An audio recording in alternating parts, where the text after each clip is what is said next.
आकाशवाणी लखनऊ से प्रादेशिक समाचार।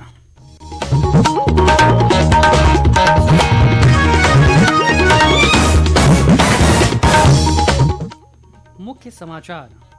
मुख्यमंत्री योगी आदित्यनाथ ने आज पीलीभीत और लखीमपुर खीरी में बाढ़ग्रस्त क्षेत्रों का किया निरीक्षण। कहा, बाढ़ से कटान के कारण कृषि भूमि खो चुके किसानों को दिया जाएगा जमीन का पट्टा। मुख्यमंत्री ने उत्तर प्रदेश अधीनस्थ सेवा चयन आयोग द्वारा चयनित 7,720 लेखपालों को वितरित किए नियुक्ति पत्र। उन्नाव में लखनऊ आगरा एक्सप्रेसवे पर डबल डेकर बस दूध के टैंकर से टकराई। हादसे में 18 की मौत, 19 घायल। प्रधानमंत्री नरेंद्र मोदी ने मृतकों के परिजनों को 2-2 लाख रुपए की अनुग्रह राशि देने की घोषणा की। और राजधानी लखनऊ में कल से शुरू होगा आम महोत्सव। दुनिया भर के बाजारों में प्रदेश से इस साल अब तक 70 मीट्रिक टन आम का किया गया निर्यात।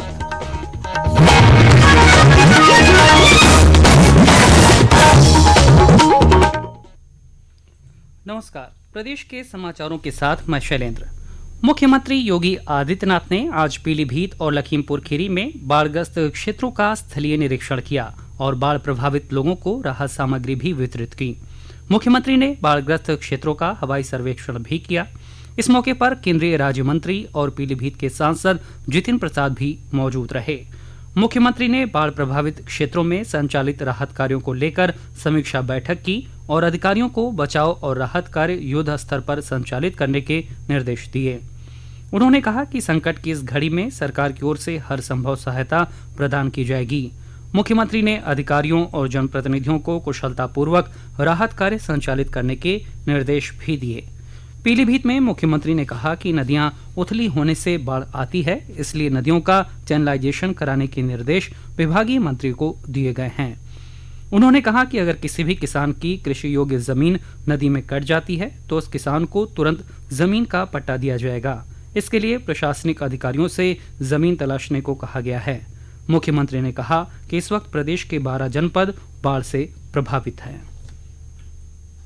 बाढ़ से 12 जनपद वर्तमान में प्रदेश के प्रभावित हैं और इनके 12 जनपदों में राहत और बचाव के कार्य युद्ध स्तर पर चलाए जा रहे हैं। जनपद लखीमपुर में लगभग 1 लाख की आबादी बाढ़ से प्रभावित है और इसमें यहाँ पर अभी तक यद्यपि कोई जनहानि पशुहानि नहीं होने के समाचार अभी देखने को मिले हैं।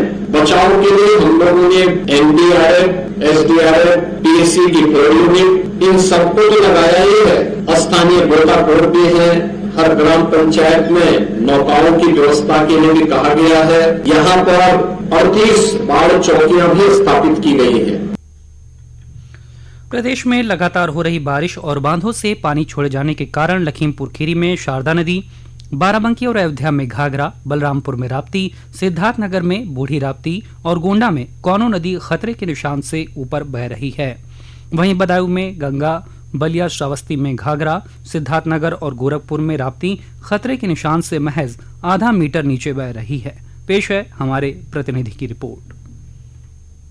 पीलीभीत, टनकपुर और पीलीभीत मैलानी रूट पर आज लगातार तीसरे दिन भी ट्रेनों का आवागमन बहाल नहीं हो सका है। शहर में जल भराव के कारण आज भी स्कूल बंद रखे गए हैं। पीलीभीत से दूसरे जिलों की ओर जाने वाली कई सड़कें पानी में डूबी हुई हैं और यातायात बुरी तरह प्रभावित है। जिले में 1 लाख से ज्यादा लोग बाढ़ से प्रभावित हैं। नदियों का जलस्तर बढ़ने से संत कबीर नगर, देवरिया, बाराबंकी, अयोध्या, फर्रुखाबाद और शाहजहांपुर जैसे अन्य जिलों पर भी बाढ़ का खतरा मंडरा रहा है। राज्य सरकार बाढ़ प्रभावित इलाकों में 24 घंटे बचाव और राहत अभियान चला रही है। सुशील चंद्र तिवारी, आकाशवाणी समाचार, लखनऊ।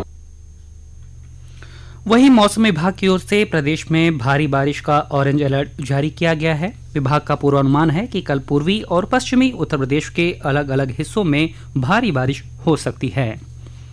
मुख्यमंत्री योगी आदित्यनाथ ने उत्तर प्रदेश अधीनस्थ सेवा चयन आयोग द्वारा निष्पक्ष एवं पारदर्शी भर्ती प्रक्रिया के अंतर्गत चयनित 7,720 लेखपालों को नियुक्ति पत्र वितरण प्रक्रिया का आज लखनऊ से शुभारंभ किया।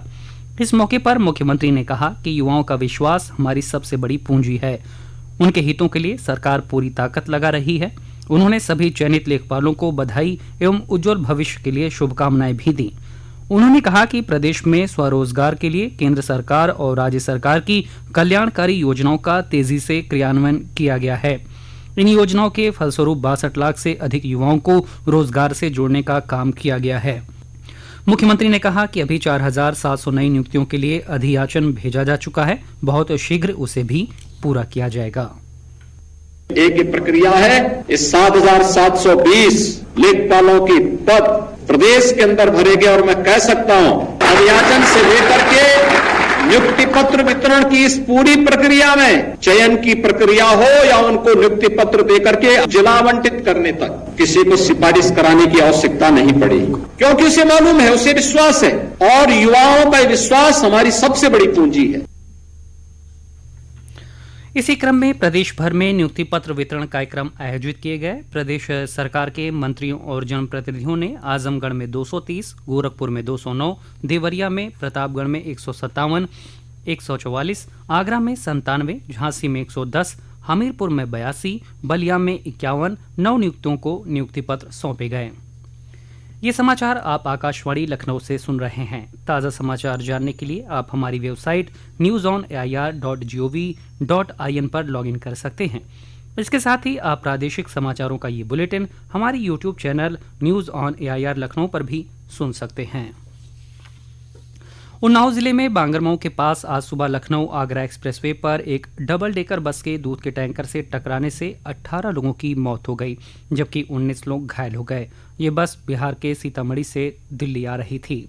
टक्कर इतनी जोरदार थी कि बस काफ़ी क्षतिग्रस्त हो गई और लोग बस से बाहर जा गिरे। पुलिस और अन्य आपातकालीन कर्मी पीड़ितों को वहां से निकालने के लिए घटनास्थल पर पहुंचे और घायलों को अस्पताल पहुंचाया गया। जिला प्रशासन ने हेल्पलाइन नंबर जारी किए हैं। ये नंबर हैं 0515 2970 96514 32703 94544 17447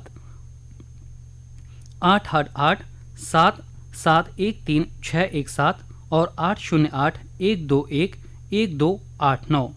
उन्नाव के पुलिस अधीक्षक सिद्धार्थ शंकर मीणा ने बताया कि घायलों का इलाज जिला अस्पताल में किया जा रहा है, जबकि 5 घायल यात्रियों को बेहतर उपचार के लिए लखनऊ रेफर किया गया है।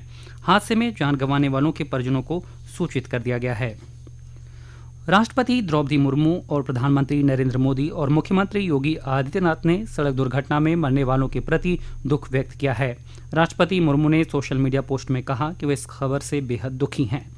प्रधानमंत्री मोदी ने कहा कि स्थानीय प्रशासन राज्य सरकार की निगरानी में पीड़ितों की हर संभव सहायता कर रहा है। श्री मोदी ने प्रत्येक मृतक के निकटतम परिजन के लिए प्रधानमंत्री राष्ट्रीय राहत कोष से 2-2 लाख रुपए की अनुग्रह राशि और घायलों को 50-50 हजार रुपए देने की घोषणा की है। प्रदेश के आम उत्पादकों को अंतर्राष्ट्रीय बाजार में कम कीमत पर अपना माल पहुंचाने की सुविधा देने के लिए सरकार यमुना एक्सप्रेसवे टेस्टिंग और पैकिंग सेंटर बनाएगी, जहां से भविष्य में जेवर एयरपोर्ट के जरिए कार्गो विमानों से विभिन्न देशों तक आम पहुंचाया जा सकेगा। प्रदेश के कृषि निर्यात मंत्री दिनेश प्रताप सिंह ने आज बताया कि पिछले वर्ष जहां विदेशों में प्रदेश के 44 मीट्रिक टन आम की खेप भेजी गई थी, वहीं इस साल अब तक 70 मीट्रिक टन आम विभिन्न देशों के बाजार में भेजा जा चुका है। उन्होंने बताया कि कल मुख्यमंत्री योगी आदित्यनाथ आम महोत्सव का उद्घाटन राजधानी लखनऊ में करेंगे, जो अगले 2 दिनों तक चलेगा। पिछले साल उत्तर प्रदेश का आम प्रमुख तौर पर रूस, दुबई और बहरीन भेजा गया था। वहीं इस वर्ष इस सूची में जापान भी शामिल हो जाएगा, जहां के लोग प्रदेश के मशहूर किस्मों के आम का स्वाद चख सकेंगे। उन्होंने कहा कि प्रदेश सरकार बागवानी को प्रोत्साहन देने के लिए खाली पड़ी जमीन को प्राइवेट कंपनियों और विभिन्न संस्थानों को मुहैया कराएगी, ताकि अधिक से अधिक फलों का उत्पादन किया जा सके। और अंत में मुख्य समाचार एक बार फिर। मुख्यमंत्री योगी आदित्यनाथ ने आज पीलीभीत और लखीमपुर खीरी में बाढ़ग्रस्त क्षेत्रों का किया निरीक्षण। कहा, बाढ़ से कटान के कारण कृषि भूमि खो चुके किसानों को दिया जाएगा जमीन का पट्टा। मुख्यमंत्री ने उत्तर प्रदेश अधीनस्थ सेवा चयन आयोग द्वारा चयनित 7,720 लेखपालों को वितरित किए नियुक्ति पत्र। उन्नाव में लखनऊ आगरा एक्सप्रेसवे पर डबल डेकर बस दूध के टैंकर से टकराई। हादसे में 18 की मौत, 19 घायल। प्रधानमंत्री नरेंद्र मोदी ने मृतकों के परिजनों को 2-2 लाख रुपए की अनुग्रह राशि देने की घोषणा की। और राजधानी लखनऊ में कल से शुरू होगा आम महोत्सव। दुनिया भर के बाजारों में प्रदेश से इस साल अब तक 70 मीट्रिक टन आम का किया गया निर्यात। प्रादेशिक समाचार के इस बुलेटिन में फिलहाल इतना ही। नमस्कार। है।